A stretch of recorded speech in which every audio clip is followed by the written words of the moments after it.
Hey everyone, Pupsker here, and we have the Warframe weekly reset for, November 16th to 3rd? I think it's 23rd. So let's quickly take a look at everything. First and foremost, updates and Archon hunt. The Archon hunt is in fact a red Archon shard, which I'd say is pretty good. As for updates, we don't have the dev stream until next week.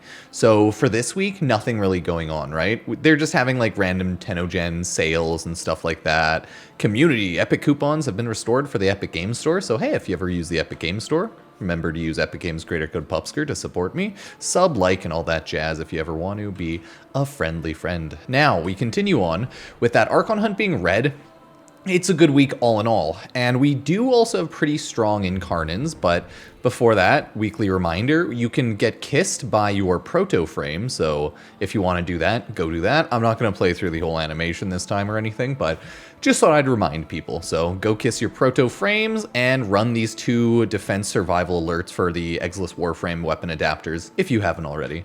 Other than that, let's go over to Warframe's Incarnon weapons on the Circuit Steel Path. Hey, it's actually a good week. I like these weapons. Boar Incarnon, Gamma Core Incarnon, Anku Incarnon, Gorgon Incarnon, and Angstrom Incarnon. All of these are, a little decent one way or another.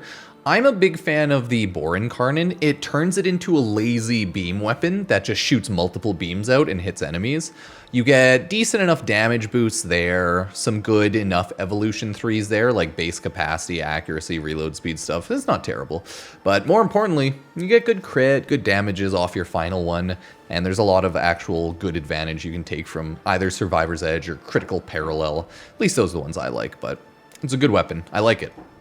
Gamma Core is also really cool. I'm not a huge fan of it. It is strong, but it's more of like a specific AoE playstyle where it pulls enemies in, and usually you want to kill them all there, but yeah, it could be a little cooler. I don't know. It just shoots an enemy, pulls them in, does damage. The damage increases, yeah, not bad, not bad. You can get some good range with this one, which was, I'd probably choose that, to be honest, but it's up to you. And then the finals are good stats or good crit with actually really strong critical parallel, so I definitely would choose critical parallel. Always want to do crit damage myself.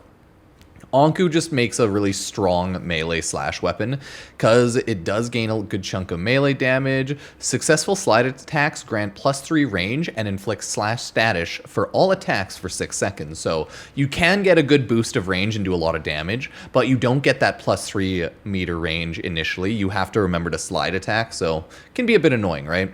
Here you just have good damage increase on either attack speed or heavy attack efficiency of stuff. Not bad, not bad. Combo timer paused when holstered is pretty cool. Other than that, movement speed, heavy attack wind up, not bad actually. And then finally, good crit or good status or good both, right? Not bad. It's a good weapon though. Then we have Gorgon and Angstrom. This one just starts turning into little fire heat projectiles. And it's like okay and strong. I just don't think it's really insane. I've used mine a little bit, but I'm not a huge Gorgon user, so I could put more time into it. But it does have like decent enough buffs, like with channeled ability punch through, but I don't like that because then you have to have a channeled ability, The second tier ones are also not terrible, but it could be a little stronger. I guess third, second, meh. And then the final evolution's the usual. Strong crit or strong status or a mixture of both. Angstrom's pretty interesting. I think it's really good. I just don't use it myself. Target seeking fireballs that ricochet towards enemies in Incarnon form. And it does get a huge damage boost because it's pretty weak, I think, overall without this. So not bad. Then you just get, basic little buffs. And then a huge amount of crit again. That's the one that I really like, Critical Parallel, when you get crit chance and base crit damage multiplier. But hey, all good weapons. I personally would choose 1-2 into probably 3-4 into 5. If you really like Angstrom, you can choose Boar, Angstrom, Gamma Core, Anku, Gorgon. It's just like Gorgon's probably pretty low tier for me. So maybe I'd choose Gorgon as the final one, but they're all decent one way or another. So hey, those are the Warframe Circuit Incarnons for Steel Path this week. The regular Warframe farms, though, for the Circuit are as follows. Right there, as you can see, Loki, Mag, and Rhino. I don't think any one of these are too terrible to farm, because like Loki is Hyena Pack, Neptune, Samantha, yeah. So it might be a little bit to get there, but not really like terrible. Mag, on the other hand, is pretty simple as well. The Sergeant Assassination, I think it's like Sergeant Ruck, or maybe it's just the Sergeant. Either way, Iliad Phobos, yeah, just Sergeant. And then Rhino's also a really simple one. So it's a really easy week of general Warframe farms. He is on Fossa Venus Jackal Assassination. So the Warframe farms for the circuit this week are fairly simple and easy, and I don't really think they'll take everyone too long, but hey. Yeah, daily reminder, I am just playing a lot of other games right now since it's a lot of Warframe downtime, so expect random occasional Warframe videos, but I'm just covering like Duet Night Abyss and Where Winds Meets right now, Where Winds Meet, so they're just fun games, you know, judge them as you will, yell at them, cry, it is what it is, but just, you know, we take breaks from Warframe. I don't only No Life Warframe, so just a little reminder on that one. Either way, those are the Warframes for this week in the circuit farm. Nothing too terrible, if I do say so myself. All in all, 10 out of 10 would recommend. Farm them up. Now we have Nightwave for the week. Kill enemies, complete missions, Eximus units, survive for over 20 minutes in Kuva survival. Okay, not bad. Activate Incarnon form any Incarnon weapon in mission 5 times. Also really easy. Kill a Tusk Thumper, Plains of Eidolon. Also very simple. Polarize a weapon, companion, or Warframe, not in the simulacrum. And then we have general kill enemies with abilities, corrosive, deploy a Spectre. Really easy general daily, so hey, hopefully y'all are farming up Nightwave a bit. I'll probably wait another week or so and then go hard farming up everything in one day, because what you can do is just stack up the previous weeks of Nightwaves and then farm the missions one by one. But hey, it's always up to you if you want to do that or not. We take a look at mods. Bursting Mass, okay. Clip Delegation for the Sobek, not bad, it's pretty decent. Critical Precision for the Tiburon, also not bad, nice. Then we have normal Dreamer's Bond, EMP, Focus Acceleration, Holstered Amp, Infested Impotence, Loot Detector, Power of 3 for Avara. Oh, Precision Strike for the Tonkor, not bad. Shrapnel Rounds for the Marillac. Volatile variant for the Sporothrix, big stuff there. And then more general ones, again, nothing huge there, but some good mods. General appearance helmets, you know, the usual, some Sugatra, weapon skins, more helmets. Grab whatever you need, don't grab whatever you don't need. It's just a collection game of all the sweet helmets. I really like Atlas's silly helmet because he's like a ball head. Anyways, if we continue looking on the final page for miscellaneous, Glaive Blueprint, grab that for Mastery Rank. Ceramic Dagger, grab that for Mastery Rank. And that's, you know, overall, I think Ceramic Dagger Incarnon's a thing, so maybe keep it. Jawsword Blueprint, okay, Mastery Rank. And Dark Dagger, all Mastery Rank fodder. You can grab anything down here that you need. Same with Plasma Sword Blueprint, more Mastery Rank fodder. But the statues are really cool. If you like getting those statues, like, hell yeah. Regular stuff, Orkin Reactor, Wolf Beacon right there if you want to farm the wolf or anything. So grab any of the loot as you personally need it, but if you don't need any of it, that's okay too. If we take a look here, we have the Warframe 1999 Seasonal Weekly. Hey, shit, starts off with Kaya's birthday, so get that done. Wish her a happy birthday. Okay, forget nothing. Happy birthday, whoa. And then you just go on with your life there. So the missions are as follows: kill 250 enemies, just run a survival or exterminate. Survival will get it done, exterminate will take you like 2 runs. Then we have restoration or pickups increase, melee crit chance, okay, add status damage and electricity stance to all weapons. I would like to choose that. Electricity is pretty good, but melee is also nice. Choose whichever you choose. I would choose the bullets, electricity. Okay, pick the Riven here, nothing really there. Kill 250 tech rot, survival or exterminates again. And then yellow shard or enhancements. Definitely yellow shard week. Nice. Here we have Letty's birthday, kill enemies with melee weapons, simple. Vosper or arcanes, choose the Vosper cache. Skuldra troops with melee weapons, okay. Makes it pretty easy. A lot of melee ones. Non-Tenno allies gain 20 meters, gain melee attack speed and fire rate for each one in range. Magnetic status effects also pull in enemies, 1 meter per stack. Shoot health orbs to pick them up. Health orbs now have 25% chance to duplicate when pick up. I guess I would choose more the merrier. None of these are amazing, I'd say. Ooh, Exilus Warframe Adapter or Arcane Enhancements. Choose the Exilus Warframe Adapter on that one, probably. Then the last page is destroy 300 containers, choose an AoE frame like Zaku, oh god, you can do Dante. There's a lot of general ones, Limbo to destroy containers, but just run some exterminates and try and destroy them. Oh shit, Omniforma blueprint or Aurican Catalyst blueprint. I guess I would say it's probably best to choose the Omniforma blueprint on that one. Aurican Catalyst are actually pretty easy, especially when you do Nightwave, right? Yeah, go from there though. It's up to you. Kill 300 enemies with abilities. Oof, Protea would destroy everyone with abilities, but yeah, go run a survival for that. Minerva's birthday. Go wish her a happy birthday. Now we have marked the date on this one, and you can get an Exilus Weapon Adapter blueprint. Cheers. Spectre's companion damage, magazine capacity, or energy restoration. I like Spectre and Companion damage because Spectres and Companions are pretty OP, and that one is just even more overpowered, so yeah, choose up.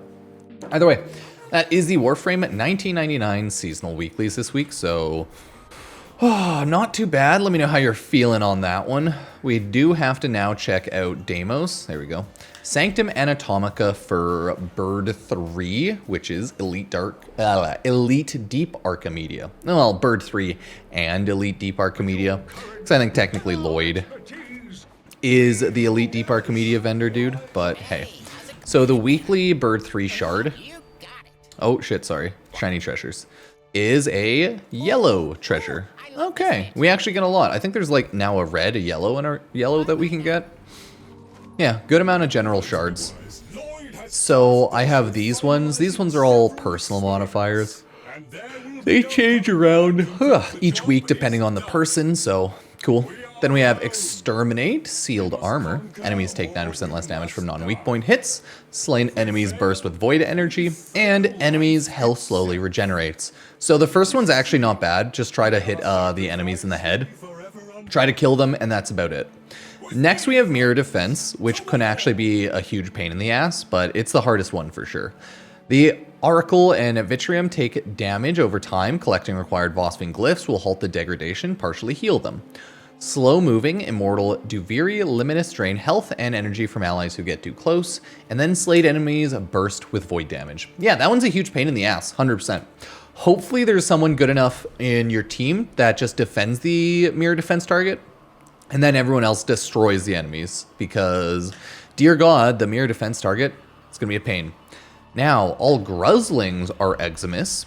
Enemies' health slowly regenerates, and enemies will only take damage if a player is within 15 meters of them. That one's not terrible, but that does mean you have to bum rush the enemies and shoot them in the cheeks. So have fun with that, but all in all, outside of the mirror defense, I don't think it's a terrible week, so let me know what you're thinking of it. I think it should be pretty easy to run the general of those missions. Look at my mustache. But you could always have like tiny issues running, again, just the mirror defense. So yeah, now we're going to go check out Teshin over at the Strata Relay. Remember, by the way, if you want Rivens, check out Earth Iron Wake. If you don't want Rivens or don't care, then you don't have to check out Earth Iron Wake. It's always up to you. Teshin is over here always, and probably just has minimal loot today. I think maybe next week's toward Incarnon week. I could be wrong though. So 30,000 Endo is pretty good. You know, weekly Veiled Riven Cipher. But I honestly think that's about it for most things. Relic Pack, Kuva. Yeah. So not bad, not bad. Quickly, I'll go to navigation, and then we can teleport on over to Acrithis. Luckily, with Duviri, Warframe added Acrithis in the Dorma Zone, which is such a goddamn goated NPC and trade vendor for Duviri. She gives you such a large amount of loot. Kind of a big fan. Kind of a big fan of her. So then you just go over here, talk to Acrithis, and you'll see she now has way more random shrubs and stuff and decorations. But other than that, she has really good loot. Exilus weapon and Exilus Warframe adapter. Really good. Always grab those from her if you can. Pistol Riven mod, form a blueprint, don't bother. Ooh, primary exhilarate, I'll grab that. I'll grab that. And then just general loot, so make sure you check out Acrithis, any of her stuff if you need. She does have a ton of different shops at her now, though, so she's a good, very strong Duviri weekly loot vendor, okay? I would say she's one of the better vendors in the game for general farms, especially if you just like farming. and playing Duviri, you'll get so much shit. Okay, last thing is now Elite Temporal Archimedea, everybody. If you don't know what it is, that's okay. It is unlocked in Warframe 1999, the latest endgame game mode. You just dock to Protoframe's Kaya Velasco, and boom, Temporal Archimedea. And then you click that, bada bing, bada boom, Elite Temporal Archimedea. So, I have my general personal weeklies, hypersensitive, ooh, powerless, abbreviated abilities, undersupplied, rough. But more importantly, Hellscrub Scaldra into a defense, into a harvest. This one doesn't seem too bad. Tekrah tumors appear near Hellscrubbers, increasing the rate of life support decay with each active tumor. See? Not really too bad. Sorry, I'm yawning. I'm just tired. It is what it is. Arctic Eximus globes have 30 times their normal durability. That one sucks. Go shoot Eximuses in the face. Don't shoot the globe. And then an enemy's health slowly regenerates. Not bad. Defense. Enemies drop miasmite upon death, that immediately rush flare. Okay. Allies within 4 meters of slain enemies endure reduced movement speed and parkour velocity. Okay. Within the underground, hostile overgrowths will attack if players stop moving. Okay. That one will be a little bit of a pain, but just remember to move around. Legacite harvests. Legacite are more powerful with each generation, but take longer to escape. Enemy guns launch large, slow-moving orbs instead of their usual ordnance. All enemies have overguard health equal to 50% of their max health. Okay, that one might be a little bit of a pain. Enemies will just be like harder and more annoying to deal with because they'll be healthier, right? But other than that, I don't think anything too terrible this week for any of the Warframe weekly resets, everybody. So yeah, good job. Let me know what you think. Excited or not? Yeah, I don't know. It is just a regular week in Warframe. I'm taking it easy, chilling, playing other games, covering other game content while I'm waiting for big Warframe updates, so don't get too mad. As always, I take a lot of breaks from Warframe, okay? I keep up to date with news and covering some weekly resets, but I take more long breaks when there's other games I feel like playing, and I will make guides on those other videos, you know, Duet Night Abyss, Where Winds Meets, etc., and so forth. So, as always, if you want to support your boy, you can use Epic Games creator code Pupsker if you buy anything on the Epic Games Store, and you can check out any of the other videos, Warframe, Duet Night Abyss, Where Winds Meet, or just any random stuff. I'm always just playing games and chilling, so anything helps out. Thank you all so much, and I will see you next time. Cheers.